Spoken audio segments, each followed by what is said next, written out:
بودم این ملک را نمی خریدم به 3 دلیل. سلام، من رحیم علیاری هستم. امروز می خواهم از تجربه 40 ساله خودم برای شما بگویم که چرا اگر جای شما بودم این ملک را نمی خریدم، هرگز نمی خریدم. همه ما می خواهیم خرید امن و سودآور داشته باشیم، اما همیشه اشتباهاتی هست که نباید مرتکب شویم. دلیل اول، قیمت‌های غیر واقعی. اولین دلیل این که این ملک را نمی خریدم قیمت اعلامی است. خیلی از فروشندگان قیمت‌هایی اعلام می کنند که از واقعیت خیلی فاصله دارد.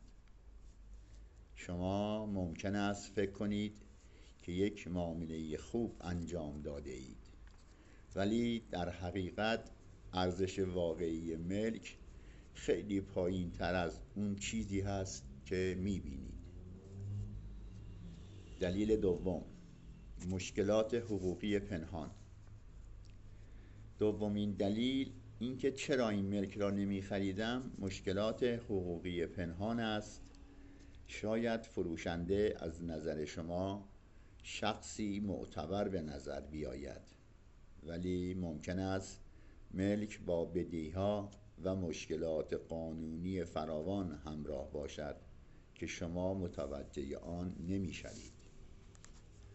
دلیل سوم، مکان نامناسب یا منطقه نامناسب برای سرمایه گذاری.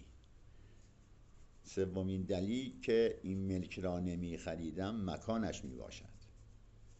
ممکن است قیمت ملک در ابتدا جذاب به نظر بیاید، ولی اگر منطقه‌ای که در آن قرار دارد به لحاظ رشد قیمت یا امنیت یا آینده نامناسب داشته باشد، می تواند یک سرمایه گذاری شکست خورده باشد. پس اگر شما هم قصد خرید ملک دارید و نمی خواهید مرتکب چنین اشتباهاتی شوید، می توانید از مشاوره تخصصی من استفاده کنید.